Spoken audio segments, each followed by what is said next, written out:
सभी छात्रों को शुभ मध्याह्न।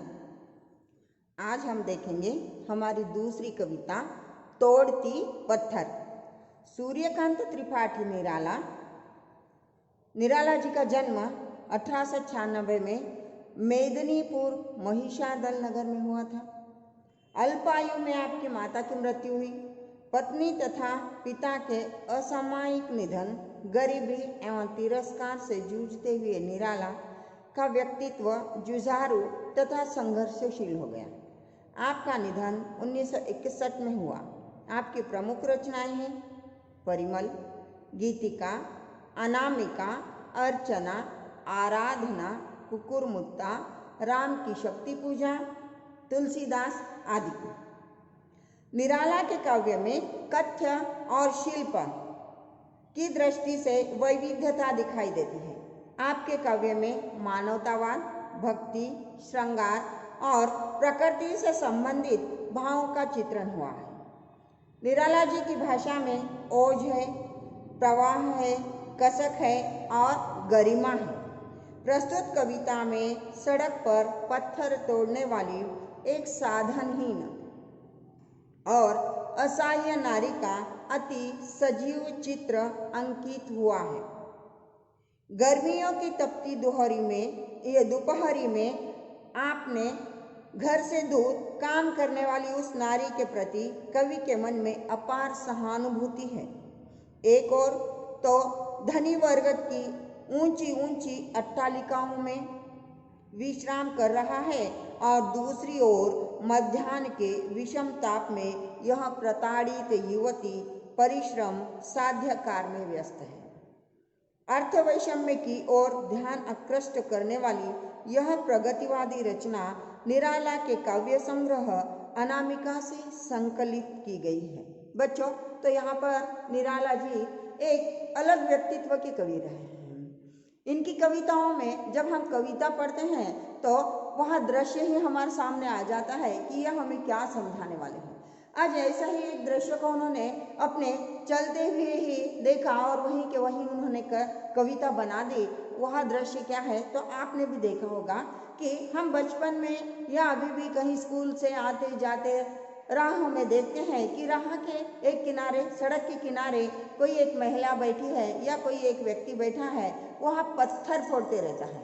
जो पत्थर हमें छोटे छोटे, जिसे खड़ी बोलते हैं, वह खड़ी के रूप में बनाकर हमें घर, बिल्डिंग, जो भी कुछ है हमारे घर बनाने में एक साहित्य के लिए वह ज़रूरी होता है। और पहले आज मशीनरी आ गई है, मशीनरी से हम पत्थरों को तोड़कर खड़ी बना रहे हैं, लेकिन पहले ज़माने में यहाँ एक मानव ही किया करते थे। और उसी तरह कवि कहीं जा रहे थे और जाते समय उन्होंने देखा कि भरी दोपहरिया है, रास्ते में कोई नहीं है, सड़क सुनसान है, लेकिन एक स्त्री अपने काम को कितनी मग्नता से निभा रही है और उन्हें बहुत ही आश्चर्य लगा। वहीं खड़े खड़े ही उन्होंने उस कविता को बना दिया। कविता थी वह तोड़ती पत्थर। देखा उसे मैंने इलाहाबाद के पथ पर, वह तोड़ती पत्थर। बता रहे हैं कि मैं इलाहाबाद के सड़क से गुजर रहा था, जा रहा था, अचानक मेरी दृष्टि में एक ऐसी महिला मिली, वह पत्थर तोड़ रही थी। यह सहज है बच्चों, यह काम उस महिला का काम है। हमारे और तुम्हारे लिए, सामान्य लोगों के लिए यह बहुत ही सहज काम है, लेकिन कवि और कलाकार इनके आंखों से यह दृश्य ओझल नहीं हो सकते, यह उसे छोड़ नहीं सकते। उन्होंने वह उस दृश्य को कैद कर लिया और अपने सुंदर से शब्दों के साथ पुरवकर, भावनाओं के धागों में उसे जड़कर हमारे सामने एक कविता के रूप में उसे रख दिया है। हम भी बहुत बार देखते हैं, क्या हमारे मन में कभी ऐसा आया कि उन्होंने ये किया है इसलिए कविता बनाई है, उसको तकलीफ हो रही होगी? लेकिन नहीं, हम मात्र देखते हैं सहजता से और छोड़ देते हैं वहीं पर। लेकिन यहाँ क्या हुआ है, इन्होंने उसको कविता के रूप में बना दिया है, सुंदर भावनाओं के साथ उसे हमारे सामने सजा कर रख दिया है। वह तोड़ती पत्थर। कोई न छायादार पेड़ जिसके तले बैठी हुई स्वीकार। बता रहे हैं कि क्या है, कोई छायादार, वो जिस जगह पर बैठी थी वहाँ कोई पेड़ नहीं था, वो किसी पेड़ की छाया में, छांव में आराम से काम करते नहीं बैठी थी, वहाँ पूरी धूप में ही बैठी थी। पेड़ वहाँ जिसके तले बैठी हुई स्वीकार। यहाँ की बहुत आराम है, ऊपर से पेड़ की ठंडी ठंडी छाँव है और मैं उसके नीचे आराम से काम कर रही हूँ, ऐसा कोई दृश्य नहीं था। वहाँ कोई छाया के लिए पेड़ ही नहीं था। श्याम तन भरा बंधा यौवन, श्याम यानी सांवला, श्याम तन यानी सांवला, उसके शरीर का रंग कैसा था? सांवला था। वहाँ बहुत गोरी नहीं थी, मगर कैसा था? भरा बंधा यौवन, मस्त तंदुरुस्त थी। आज हमारे नौजवान दिखते हैं, देखो पीठ पर की स्कूल बैग उन्हें बहुत वजन हो जाती है। देखे तो हम नौजवान हैं, नौजवानों के ऊपर हमारे देश का बागडोर निर्भरित है। बोलते हैं आने वाला समय उन्हीं के हाथ में है, देश की बागडोर उनके हाथ में है, समय की बागडोर उनके हाथ में है, समाज को वहाँ निभा कर ले जाने वाले हैं। जिनको स्कूल की बैग वजन हो रही है, भैया लोग तुम देश के भावी पीढ़ी हो, तुम्हारे हाथ में देश का भविष्य है। लेकिन वहाँ बता रहे हैं यौवन यानी कैसा होना है? देखते ही लोग देखते रुक जाना है। यह किसकी बच्ची है, इतना सौंदर्य, यहाँ दष्ट पुष्ट शरीर, ओह बहुत अच्छे से संभाला है, यह किसका बेटा है, ओह जवानी में मस्त है। हमारे बच्चे तो गिना चुना खाते हैं और बस एक हवा का झोंका आपके लिए बस है बच्चों, आपको लिफ्ट की आवश्यकता नहीं है। एक जोरदार झोंका आता है और हमारे बच्चे ग्राउंड में होते हैं, ना चलने की दिक्कत, ना लिफ्ट की वेट करने की दिक्कत, है ना। तो हम लोग इतने सशक्त हैं, लेकिन वहाँ पर बैठने वाली, रोज अपने आप में काम कर कर खाने वाली का यौवन सौंदर्य बता रहे हैं कैसा था। रंग से वो सांवली थी, लेकिन भर बंधा यौवन, बंधा यानी दष्ट पुष्ट, यौवन यानी वहाँ बहुत ही तारुण्य अवस्था से थी। उसका यौवन, उसके चेहरे पर उसके यौवन की लालिमा, सुंदरता, जिसे आप ग्लो बोलते हैं, उसके चेहरे पर झलक रहा था। नत नयन प्रिय कर्मरत मन, नत यानी उसमें ही, नयन यानी आंखें, उसने अपनी आंखों को अपने कार्य में ऐसा लगा रखा था, प्रिय कर्म रतन मन, मगन होकर, प्रिय यानी बहुत ही प्यार से, मग्न होकर, तल्लीन होकर, पूरा दिमाग उसमें लगाकर, पूरा लक्ष्य उसमें रहकर, रत होना उसमें मग्न हो जाना, मग्न होकर वह अपना कार्य कर रही थी। गुरु हथौड़ा हाथ करती बार बार प्रहार, सामने तरु मल्लिका अट्टालिका प्राकार, बता रहे हैं क्या कर रही थी वह? बहुत ही तल्लीनता से, मंत्रमुग्ध होकर, यही मेरा काम है, यह मुझे करना ही है, बहुत ही दिलचस्पता से, उसे प्यार से। तकलीफ हो रही है, सूरज की धूप में हूँ, पूरा धूप मेरे ऊपर है, फटाफट कैसे भी कर कर उठाकर फेंकने का काम नहीं था उसका। तल्लीनता से, पूरी खुशी से, मन लगाकर वहाँ उस पत्थर को तोड़ने का काम कर रही थी। क्या था? गुरु हथौड़ा हाथ, हथौड़ा यानी पत्थर तोड़ने का एक औजार, जो छन्नी के ऊपर फटाफट मारकर उसे पत्थर के टुकड़ों में रूपांतर कर रही थी। एक बड़ा सा पत्थर है और उसके ऊपर छन्नी रखकर हथौड़े से प्रहार करना, मारना, करती बार बार प्रहार। एक ही तो घाव में पत्थर टूटने से रहा, क्योंकि बार बार यहाँ अपने हाथ में हथौड़ी पकड़कर उस पत्थर को प्रहार कर रही थी, ठोके मार रही थी, मार दे रही थी, क्योंकि उसे उस पत्थर को तोड़कर अलग अलग छोटी छोटी पत्थरों में खड़ी के रूप में देना था, या उस पत्थर को कोई एक सुंदर सा आकार देना था। जो भी उसने काम वहाँ तय किया था, उसे बड़े ही मंत्रमुग्ध होकर, तन्मयता से, मन लगाकर, बड़े ही अच्छाई से वह करने में लीन थी। सामने तरु मालिका अट्टालिका प्रकार, तरु यानी पेड़, देख रही है जहां वो बैठी उसके आसपास कोई पेड़ नहीं थे, उसे कोई छाया नहीं थी, लेकिन वो जहां बैठी उसके सामने रास्ते के उस ओर क्या था? तरु मालिका अट्टालिका प्रकार, ऐसे बड़े बड़े ऊंचे ऊंचे पेड़ थे। मालिका यानी ऊंचे ऊंचे भवन बने हुए थे, अट्टालिका यानी घर, बड़े बड़े घर, महलों की तरह घर, प्राकार यानी घर, ये तीनों भी है, मालिका, अट्टालिका, प्राकार यानी घर ही, लेकिन कैसे? कुछ महलनुमा, कोई अत्याधुनिक सुंदरता से बनाए गए, कुछ बहुत ही हमें जो सुविधाएं होना है उस तरह से बनाए वाले बड़े बड़े बंगले बने हुए थे। उस बड़े बड़े बंगलों में ठंडी हवा आने के लिए वहाँ पर बड़े बड़े पेड़ों की व्यवस्था की गई थी। उसके यह दृश्य उसकी आंखों के सामने था, लेकिन उसे कुछ फर्क नहीं था। उसके मन में वहाँ कुछ कहीं निराशा नहीं थी कि हे भगवान देखो, हम हमारे ही जीवन में थोड़ी सी कहीं कमतरता है तो उसको मात्र हमारे जीवन में ले लेते हैं। हमारे पास कवि क्या सिखा रहा है, हमारे पास जो है उसमें खुश होकर जीना सीखो, क्योंकि हमें आगे की ओर बढ़ना है। जो नहीं है उसे लेकर रोते बैठना नहीं है, हमारे जीवन को रुकाना नहीं है, चलते ही जाना तो जीवन का नाम है बच्चों। निराला जी इस स्त्री का उदाहरण देकर यहाँ सब हमारे सामने रखकर, हमारी आंखों के सामने यह दृश्य को कविता के रूप में रखकर विद्यार्थियों को सिखाना चाह रहे हैं कि हमारा मत कैसा होना है, कभी भी हम निगेटिव थिंकिंग नहीं होना है, नकारात्मकता हमें नहीं होना है। सकारात्मकता अगर हम हमारे जीवन में लेंगे, जो है उसमें खुशियाँ ले लेंगे। खुशी जीवन को बढ़ा देती है, काम करने की प्रवृत्ति को बढ़ा देती है, हमें एक विश्वास जगा देती है।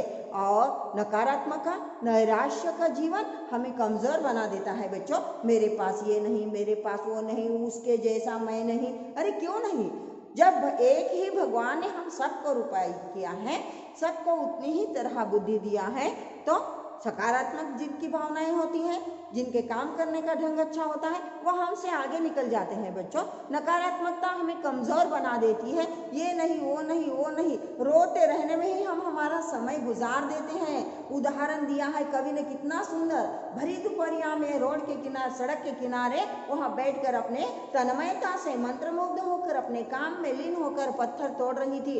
सुंदर सा दृश्य उसके सामने था, बड़े बड़े घर बने थे, बड़ी बड़ी अट्टालिका थी, उसके सामने बड़े बड़े से छायादार पेड़ लगे हुए थे, लेकिन उसके मन में यह ख्याल नहीं आया कि वहाँ देखो, उनका जीवन देखो, आराम से घर के अंदर ठंडी हवाओं को लेकर सो रहे हैं, आराम कर रहे हैं, और भगवान ने मुझे ये दे दी है। नहीं, उसका जीवन कैसा था, उसकी भावनाएं, उसके विचार करने का तरीका कैसा था, यह मेरा काम है, यह मेरा कर्तव्य है, इसी के लिए मैं हूँ और मैं इसे तत्परता से निभाना है, यही ख्याल में वह अपना पत्थर तोड़ने का काम कर रही थी। चढ़ रही थी धूप गर्मियों के दिन, दीवा का तमतमाता रूप, उठी झुलसाती हुई लू। बता रहे कैसा था, चढ़ रही थी धूप, अप्रैल मई की धूप आपको पता होगी, वह भी इलाहाबाद, वह जगह क्या है, यूपी एमपी विषुववृत्त से बहुत नजदीक वाले शहर है बच्चों, इलाका है। यहाँ सूर्य की किरणें सीधी पड़ती है, धूप यहाँ बहुत तेज होती है, और इसलिए कैसी धूप थी, 9-10 बजे बहुत तेज धूप होती है, वहाँ सामान्य तरह से बाहर कोई घूम फिर नहीं सकता। तमतमाना एक उग्र रूप है धूप का। चढ़ रही थी धूप गर्मियों के दिन, बता रहे हैं इलाहाबाद, उसमें गर्मी के दिन सब सड़कें गर्म होती रहती है, धूप ऊपर से चिलचिलाते रहती है। दीवा, दीवा यानी सूर्य, दीवा का तमतमाता रूप, बता रहे सूर्य का गुस्सेला रूप है, तमतमा उठना, गुस्से से भरी रहना, ऐसा लग रहा है कि वो किरणों के सहारे सूर्य अपना गुस्सा पूरा धरती पर फेंक रहा है। ऐसे रूप में उठी झुलसाती हुई लू, झुलसाती हुई लू यानी हवा, झुलसाती हुई यानी गर्म हवा। अचानक एक हवा का झोंका आता है, लेकिन उसे ठंडा एहसास नहीं है, वह हवा कैसी है, गर्म है। झुलसाती यानी कभी कभी हम बोलते हैं देखो सनस्ट्रोक हुआ है, उससे हमारी चमड़ी जल गई है, उससे ऐसा हुआ है, ये सनस्ट्रोक क्या है, झुलसाती हुई लू। ऐसी हवा, ऐसी गर्म तेज गर्म हवा कि वह हमारे चमड़े को नुकसान पहुंचा देने वाली है, नुकसानदायक है हमारे शरीर के लिए। रुई जो जलती हुई भू, गर्द चिंदगी छा गई, बता रहे हैं कैसी थी, अगर उस सड़क पर रुई यानी कॉटन, कपास जिससे कपड़े बनते हैं, वह कपास अगर उस पर गिर जाता है तो वह अचानक से उसमें आग लग जाएगी। इतना भयानक सा वह धूप का, सूर्य का तेज वहाँ था, और उस तेज धूप से हमारी धरती इतनी गर्म हो गई थी कि उस पर अगर कपास गिर जाती तो झुलसाती हुई लू, रुई यानी कॉटन, कपास, जो जलती हुई भू यानी भूमि, उस किरणों से भूमि इतनी गर्म हो गई थी कि इस गर्म भूमि पर कपास अगर गिर जाती है तो अपने आप आग का ये चालू हो जाता है, उसमें आगे की तरह वहाँ प्रज्वलित हो जाती है। और इसके लिए हमें पता था कि यहाँ धूप इतनी गर्म है, कपास अगर डाले तो वहाँ जल जाती है। प्राय हुई दोपहर, वहाँ तोड़ती पत्थर, बता रहे हैं कि प्राय यानी हर दिन, प्राय हुई दोपहर वह तोड़ती पत्थर। यह एक दिन का काम नहीं था बच्चों उसका, यहाँ तो हर दिन का काम था, क्योंकि उसके जीवन चलाने का, रोजमर्रा की अपनी जरूरतों को पूर्ण करने का एक ही जरिया था। जरिया यानी मार्ग, साधन, व्यवसाय उसका वही था, इसलिए वह काम कर रही थी तपतपाती धूप में। सामने सुंदर सा नजारा है, वहां जहां बैठी है वहां गर्मी ही गर्मी है, लेकिन मन में कोई विचार नहीं, कोई द्वेष नहीं है। भगवान को कोस नहीं रही कि हे भगवान तेरी लीला कैसी है, कुछ को बहुत ही शानदार जीवन दे देता है और कुछ मेरे जैसों को इस तरह जीवन देता है, क्या बिगाड़ा हमने तेरा। ऐसी भावनाएं नहीं थी उसमें, वह तो सोच रही थी कि यही इसीलिए मेरा जन्म हुआ है, यही मेरा कर्तव्य है और इसे निभाना ही मेरा कर्म है। कर्म और कर्तव्यों को जोड़कर अपने ही मन में खुश होकर अपने काम को एक सुंदर सा रूप देने की कोशिश वह कर रही थी। गर्द चिंगी छा गई, गर्द यानी डार्क, अपने आप कपास को वहां आगे पर भूमि पर, तपती भूमि पर गिरता हुआ देखा। इतनी गर्म थी भूमि कि कपास भी सुलग गई, आग के रूप में हो गई। कैसी? गर्द चिंगी छा गई। चिंगी यानी छोटी सी चिंगारी। घर में आपने चूल्हा तो देखा नहीं होगा, बहुत कम लोगों के, क्योंकि अब हमारे यहाँ गैस जलते हैं। यह चिंगारी कैसी रहती है बच्चों? यहाँ लकड़ी जलती है तब तक जाल रहता है, इसका कोलसे में रूपांतर, आगे में रूपांतर होता है, धीरे धीरे उसके ऊपर राख जम जाती है, लेकिन अंदर कोलसा छोटी सी चिंगारी के रूप में रहता है। ये चिंगारी दिखने को बहुत छोटी होती है, जिसे आप किच बोलते हैं, बहुत छोटा होता है, लेकिन हवा के झोंके से इस किच पर का, इस अंगारे पर का राख अगर उड़ जाती है तो ये चिंगारी भी एक मशाल बन जाती है। और इसलिए बता रहे हैं कि ऐसी बहुत डार्क, बहुत गर्द ऐसी चिंगारी उठी, किसकी? कपास की। जो कपास गरम सड़क पर अगर गिर जाती, गर्द चिंगी छा गई, अंगार के टुकड़े। प्राय हुई दोपहर वह तोड़ती पत्थर, लेकिन यह उसका काम था, हर दिन का काम था। उस नज़ारे से परेशान नहीं हो रही थी। इस गर्म जलते धूप के वातावरण को उसने अपने शरीर से अनुरूप बना लिया था, इसी की तरह वहां बन गई थी। तकलीफ तो होती है, लेकिन इस तकलीफ को देखती रहूंगी तो मेरा कैसे चलेगा काम धाम, और इसलिए वह सोचती ही नहीं थी कि इससे मुझे कुछ तकलीफ हो रही। वह अपने काम को अंजाम दे रही थी और वह उसका काम कर रही थी। देखते देखा मुझे तो एक बार, देखते देखा मुझे तो एक बार, उस भवन की ओर देखा छिन्न तार। बहुत विचित्र सी स्थिति है, यह काम कर रही है, कवि सड़क से गुजर रहे हैं, अचानक से इस दृश्य को कवि ने देखा है बच्चों, और देखते ही उसके तरफ ठहर गए हैं कि कैसी स्त्री है ये। इतना धूप का माहौल है, इतनी गर्मी है, लोग बाहर जाने से कतरा रहे हैं, परेशान हो रहे हैं, घर में बैठकर भी हाँ हूँ करने की स्थिति है, और यह इतने आराम से कैसे काम कर सकती है? क्या इस प्रकृति के वातावरण का इस पर कोई असर नहीं है? देख रहे हैं, और वह इतने आराम से कैसे काम कर रही है? कवि खड़े होकर देख रहे हैं। काम करते करते करते अचानक कवि मुझे देख रहे हैं, इसके ख्याल में आया है स्त्री के, देखो आप बहुत काम कर रहे हैं, मंत्र मुग्ध है, अपने ही काम में लीन है, अचानक से कोई आपको आज आपके सामने आकर खड़ा हो जाता है, वह एक अपरिचित है।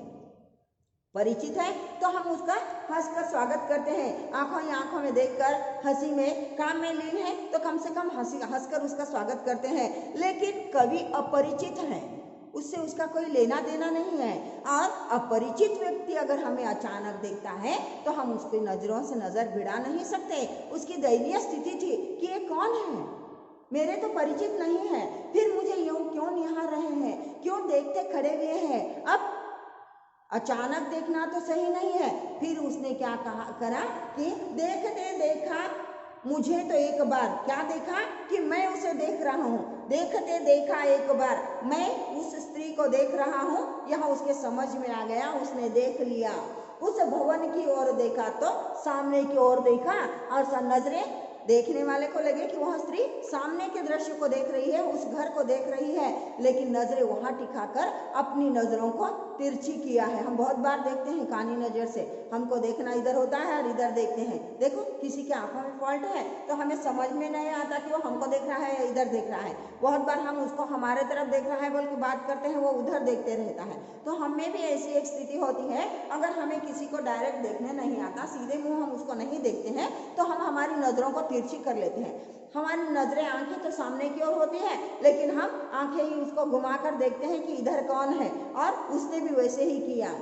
उस भवन की ओर देखा छिन्नतार यानी तिरछी नजर से देख तो सामने रही थी, लेकिन दृष्टि को घुमाकर कवि को देख रही थी, तिरछी नजर से देख रही थी कि यह अपरिचित व्यक्ति कौन है, राहगीर है, मेरा पहचान नहीं है, फिर भी यह मुझे क्यों देख रहा है। अब देखे तो कैसे देखे, इसलिए उसने अपनी आंखों को सामने वाले महल पर लगा दिया और वहीं से तिरछी नजर कर छिन्नतार यानी तिरछी नजरों से कवि को देखने लगी। देख कर कोई नहीं, परेशान नहीं हुई, देख कर भी परेशान नहीं हुई। देखा मुझे उस दृष्टि से जो मार खा रोई नहीं।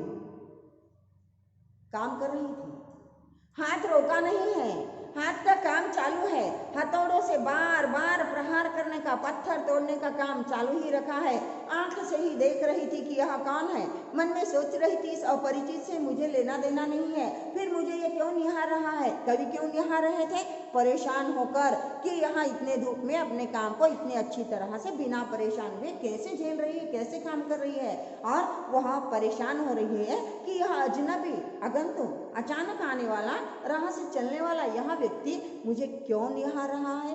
और यहाँ क्यों निहार रहा कि इसमें उसने क्या देखा कि पत्थर का तोड़ने का काम तो चालू था, अचानक से एक घाव। आपको पता है बार बार हम राह पर चलते रहते हैं, रास्ते के मोड़ पर, मोड़ यानी टर्न पर लिखा होता है सावधान, नजर हटी दुर्घटना घटी, और यहाँ पर वही हुआ है, क्योंकि उसका लक्ष्य अभी तक पत्थर पर था और वह बराबर से घाव को पत्थर पर ही दे रही थी, छन्नी पर ही दे रही थी, लेकिन नजरें हट गई।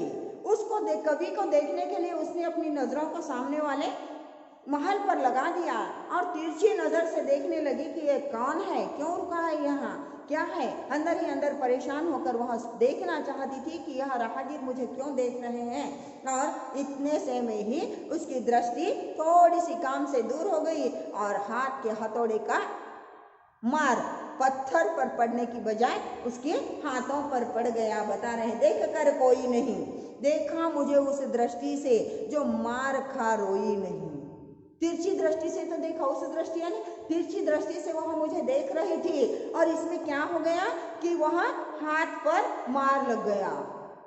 बच्चों हमें थोड़ा सा कुछ मार लगता है, देखो चलते चलते घर में हम किसी चीज से ठुकरा देते हैं तो हू ऐसा करते हैं, लेकिन उस पर कोई असर नहीं हुआ है, वह विचलित नहीं हुई है। क्यों परेशान थी कि यह आगंतुक अजनबी मुझे कौन देख रहा है, लेकिन उसे पता था कि यह मार क्यों लगा। मेरा ख्याल दूसरी तरफ गया है, यह मेरी ही तो गलती थी, किसी ने मुझे दर्द दिया है नहीं, यह मेरी गलती की वजह से थी। मैंने अपने काम का लक्ष्य किसी और डाल दिया, दूसरी तरफ देखने लगी और मेरे हथौड़े ने मुझे जागृत कर दिया कि तुम्हारा काम ये नहीं है, कौन है, क्या है, कहाँ से आया है, क्यों है, देखना नहीं है, तुम्हारा काम तो क्या है। तो पत्थर तोड़ रही थी ना, फिर लक्ष्य दूसरी तरफ गया, वह लक्ष्य कैसे जगह पर आ गया, हथौड़े ने दूसरे हाथ पर वार कर दिया। रोई नहीं, उकसाई नहीं, चिल्लाई नहीं, अंदर ही अंदर अपने दर्द को सिमट कर रख लिया। और सिमट कर रखने के बाद क्या हुआ कि कराहना तो आना जरूरी है। देखा मुझे उस दृष्टि से जो मार खा रोई नहीं, आंखों में आंसू आने नहीं दिए। इन आंसुओं को रोकने के लिए भी बहुत बड़ा दिल चाहिए बच्चों। देखो आप पढ़ने के लिए आए हैं, 10वीं तक माता पिता के साथ रहे हैं, अब किसी अनावश्यक वजह से आपको अपने जीवन को सुंदर बनाने के लिए आपने यहाँ पढ़ाई का जरिया चुना है, माँ बाप को छोड़कर धीरे से आपको यहाँ आना पड़ा है। आकर आपको मिलने के लिए माँ बाप आते हैं, पलट पलट कर होक बरती ने अपी होक बरती नहीं आवी बोलते रहते हैं। आप आंखों में आंसू लाकर देखते हैं, आई तो होक माँ बोलते हैं। क्या था? स्नेह और प्यार के कारण आपकी आंखों में आंसू आ गए हैं। क्या आप इन आंसुओं को रोक कर बोल सकते हैं, जाओ माँ हम पढ़ने के लिए आए हैं, हमारी निश्चिंतता से हम पढ़ेंगे, हमारी कोई फिक्र नहीं करो, आप हमारी चिंता नहीं करो। आप में से कोई बोल सकते हैं? 6 महीना, 8 महीना, 10 महीना, 1 साल, यह समय आपको लग सकता है बच्चों यह सब बोलने के लिए। लेकिन अभी अभी शुरुआत में तो आप बहुत परेशान हो, बहुत हर बार माँ की याद आती है। नाश्ता देख कर सोचते हैं, अरे वाह घर में रहे तो माँ को बोलते थे यह मुझे नहीं चाहिए, यह क्यों बनाया है, हमें दूसरा चाहिए। लेकिन यहाँ पर किसी को कुछ बोल नहीं सकते ना, जो दिया है वही खाना होता है। पल पल को माँ की याद आते रहती है और आंखों में आंसू आते रहते हैं। इसको मार खाकर भी आंखों में आंसू नहीं आए। आंसुओं को रोकना बहुत बहुत संयम चाहिए बच्चों। इसने अपने आंसुओं को रोक दिया है।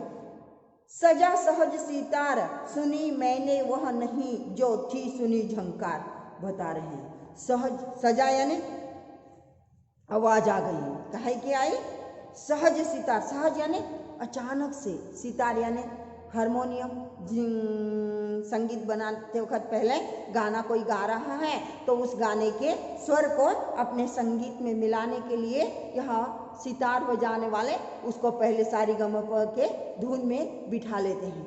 देखते हैं इसको बजा बजा कर कि कौन से धुन में यह इसको हम तार सकते हैं। सजा सहज सितार सुनी मैंने वह नहीं जो थी सुनी झंकार, बता रहे कवि। अचानक से मार लगा है, पूरे शरीर में वाइब्रेशन होता है, कंपन होता है बच्चों। हमारा शरीर बहुत एक में को सहयोग देता है। मार पैर को लगता है लेकिन आंखों में आंसू आते हैं, क्यों? आंख में और पैर में तो बहुत सारा अंतर है बच्चों। दर्द तो पैर को हुआ है, आंखों में आंसू क्यों आते हैं? यहाँ शरीर की एक ऐसी रचना है, यहाँ शरीर हर एक हिस्से को उतना ही सहयोग देता है, उतना ही साथ देता है, क्योंकि छोटी सी उंगली को दर्द होने के बाद भी शरीर तप जाता है, बुखार आ जाती है, दर्द सहन न होने के कारण। अब यहाँ पर इसको मार तो लगा, किसको मार लगा?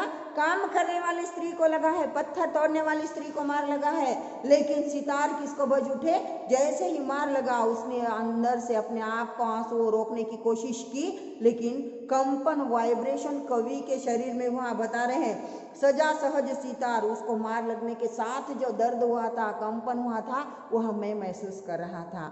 सुनी मैंने वह नहीं जो थी सुनी झंकार, आज तक मैंने नहीं सुनी थी, क्योंकि मार लगने के साथ अपने आप को रोकने के लिए उसने जो अंदर ही अंदर दर्द को पाने के लिए था, वह तो हर किसी को होता है, क्योंकि वह भी एक इंसान है, काम करने वाली है, गरीब है, लेकिन दुख दर्द शरीर की संवेदना तो सभी को एक जैसी दी है भगवान ने। तो बताया है कि इस दर्द को रोकने के लिए अपने अंदर जो उसने कंपन को रोकने के लिए वह ताकत को आजमाया था, तो मेरे को वह समझ में आ गई कि इसने कैसे किया है। जैसे ही मार लगा शरीर में झुम होने वाली कंपन को उन्हें दिखाई दिया। एक क्षण के बाद वह कांपी सुघर, कांपी गई यानी थोड़ी सी कांपी, कंपन हुआ, एहसास हुआ कि उसको दर्द हुआ है, लेकिन उस दर्द को उसने चेहरे पर नहीं आने दिया। बच्चों हमारा चेहरा क्या है? आईना है, दुख और दर्द का, सुख और खुशियों का आईना है। देखो आप में से कोई बहुत खुश होता है तो आपको मेकअप करने की जरूरत नहीं, वह चेहरा तमतमा उठा होता है, खिला होता है। हमको देखने के साथ कोई भी जो मिलता है बोलता है ये नपा, ये नहीं थी वर्ता खुशियाँ दी, ये ले, ये नहीं थी बोलते हैं। हम बोलते हैं कुछ नहीं। इनको कैसा पता चला हम खुश हैं? चेहरे ने बता दिया। चेहरे की रंगत खिली खिली थी, आंखों में खुशियां थी, एक तरह तमतमाया खुशी से भरा हुआ चेहरा बड़ा सा अच्छा था, मुरझाया नहीं था, खिले हुए फूल की तरह था। कुछ बता रहा था कि अंदर कुछ है, खुशियां हैं, मेरा मन आज बहुत खुश है। और अंदर जो चलते रहता है ना, उसकी रंगत हमारे चेहरे पर आते रहती है बच्चों। दर्द है तो देखो, कुछ तकलीफ है, किसी की याद है, किसी से झगड़ा हुआ, किसी ने डांटा, किसी ने गुस्सा किया, हमारे चेहरे पर बत्ती बुझी हुई रहती है, मुंह कुमलाया हुआ छोटा सा रहता है, निराशता हमारे चेहरे पर है। दोस्त मिलते हैं, ये नुपा आराम मिला, ये नहीं तो हेलो हेलो, हम बोलते रहते हैं कुछ नहीं। इनको कैसे पता चला? हमने तो किसी को बताया नहीं, बताने की जरूरत भी नहीं है बच्चों। यह चेहरा जो है, यह हमारे अंदर जो उथल पुथल मची होती है उसको बता देता है। अब बता रहे हैं कि एक क्षण के बाद वह काफी सुघरिया ने बहुत ही परेशानी से उसको रोक रही थी, लेकिन कांप गई। सुघरिया ने अचानकता से झुम हो गया उसका शरीर, ढुलक माथे से गिरे सीकर बता रहे हैं दर्द को रोकने की कोशिश की, लेकिन एहसास को रुका दिया। चेहरे पर दर्द नहीं आने दिया, लेकिन शारीरिक क्रियाएं जो है वह रुकती नहीं है। मार बहुत जोर से लगा था, इतना जोर से था बता छुपाने की कोशिश की, लेकिन उस मार के दर्द को शरीर सह न सका, मन सह सका, मन को संभाल लिया। आह कराहना मुंह के बाहर नहीं आने दी, लेकिन मार के दर्द से उसके चेहरे पर सीकर यानी पसीने की बूंदें आ गई, स्वेट जिसे बोलते हैं, पसीना आ गया, वहां ढुलक कर मुंह पर गिरने लगा। अचानक से दर्द होने के बाद पसीना पसीना हो गई और वह पसीना उसके चेहरे पर गिरने लगा। लीन होते कर्म में फिर ज्यों कहा मैं तोड़ती पत्थर।